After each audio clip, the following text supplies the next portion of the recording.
underground gambling, 1 million yen, and a businessman who vanishes into thin air. All this and a lot more in Volume 2 of Nisioisin's Pretty Boy Detective Club. This one released officially in English by Vertical, who I guess is now it has artwork by Kinako and is translated by Winifred Bird. If you want to pick up your own copy of this one, I'll have a link in the description down below. In Volume 2 of Pretty Boy Detective Club, Mayumi, the latest member of the club, is walking to school and passes by a businessman who seems to be quite preoccupied. So preoccupied, in fact, that he drops a wad of bills onto the ground. A wad that, of course, Mayumi, being a good girl, picks up to return to him, realizes, my god, there's like 1 million yen in this wad of bills. The businessman just kind of is like, oh, yeah, okay, cool. Here's a reward for handing it back to me. Hands Mayumi 10,000 yen. Now, little does she expect that 10,000 yen is going to take her, as well as the rest of the Pretty Boy Detective Club, on a pretty wild journey, eventually leading to their rival school and perhaps a plot that could be putting the Pretty Boys and their own school in jeopardy. Now, first things first, if you read Volume 1 of Pretty Boy Detective Club and you enjoyed it, I think you will definitely enjoy Volume 2, because it means that the somewhat extraordinary, beyond belief events of Volume number 1 that started off with a girl just looking for a star in the night sky and ended up involving secret organizations, criminal syndicates, and all this kind of stuff. Well, I mean, if you were in for that journey, then this one will seem, well, kind of small scale in the grand scheme of things. And funny enough, it's that smaller scale that I think made me like this novel just a bit more than the first one. First off, Mayumi is a bit more fun as a narrator. You can tell that she's achieving a level of comfort with the other members of the Pretty Boy Detective Club, as she is much more snarky in her commentary, and even allows her somewhat, well, less than flattering nicknames to slip out every now and then in the Pretty Boy's presence. This makes her much more entertaining than the sort of self-deprecating narrator that we had in the first volume. Funny enough, CL was telling me about how she was listening to the audiobooks of all of the Sherlock Holmes books, and it struck me that Mayumi is kind of fulfilling that Watson role. She's a little bit more, I'd say, involved in helping to solve the case than perhaps Watson was overall. However, that said, she is definitely filling the role of a narrator, and it is a conscious role. She does at times stop and will say things like, my reader will know, or I'm writing this so that you can understand. So she is talking directly to the reader. So she is writing it with the intention of it being read.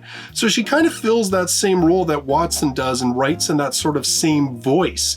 And of course, the Pretty Boy Detectives are kind of filling that Sherlock Holmes, that sort of, well, I mean, there's more than one of them, obviously, but they're these all quirky, enigmatic individuals that have mysterious pasts and everything else, so sort of fills that role. And this book also gives us an antagonist who kind of fills that Moriarty role.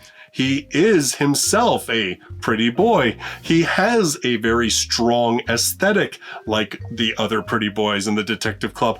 And he is enough of a rival that he poses a plausible threat to the Pretty Boy Detective Club.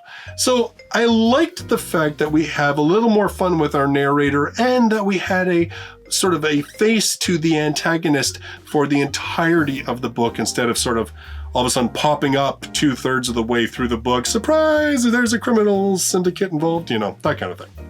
Now, don't get me wrong. As I said, even though the threat is much more on a small scale and a much more immediate threat to the Pretty Boys in this book than it was in, say, volume number 1, it still does involve certain things that will require you to be like, there's no way that a high school student would get involved in this.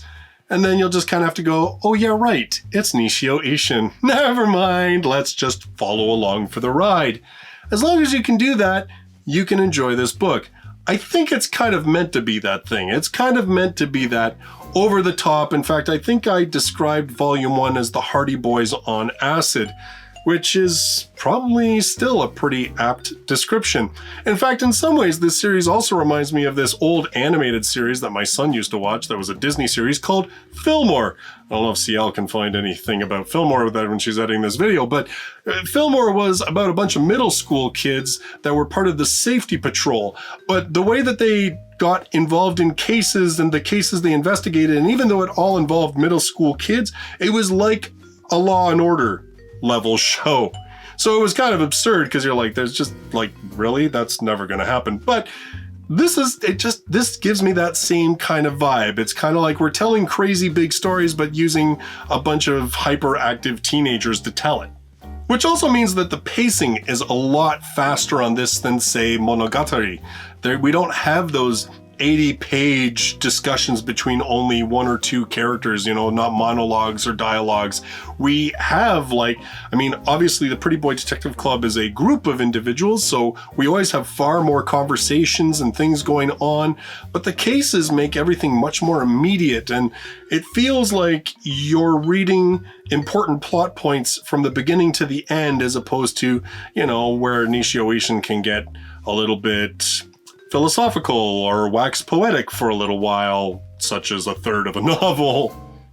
Overall, so far, Pretty Boy Detective Club has been a pretty fun little series. Something to have a good laugh with. Definitely I get a couple chuckles out of this one. Especially, as I said, the second volume where Mayumi is much snarkier than she has been in volume number 1.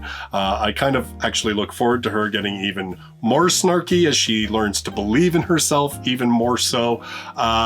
And as I said, you do have to leave that sort of believability factor aside, because it's just going to hinder your enjoyment. So if you're looking for a series that has, it's a mystery is kind of how it's built, obviously, a detective club, but it's not sort of your standard mysteries by any stretch. It's much larger scale, and it's much more, how are the pretty boys going to foil this situation as opposed to uncovering the mystery behind the situation.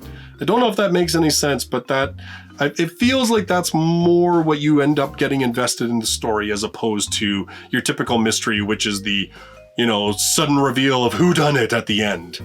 In this video, I would like to say a special thanks to Karu, Jonathan McCabe, Hutch, Fixlab.com, Sean Zipperer, and Ariuth for their support on Patreon, as well as the support of all of my patrons who help to keep the channel running, as well as supporting my other projects such as the Light Novel Podcast and EnglishLightNovels.com. For my next review, I'm going to be doing something considerably different than a bunch of pretty boy detectives. I'm going to be hanging out in a dungeon with a monstrous minotaur. That's going to be volume number 1 of King of the Labyrinth. That'll be my next review. I hope you'll join me for that one. In the meantime, thank you for joining me in this review. I look forward to seeing you in my next video, but until then, bye-bye for now.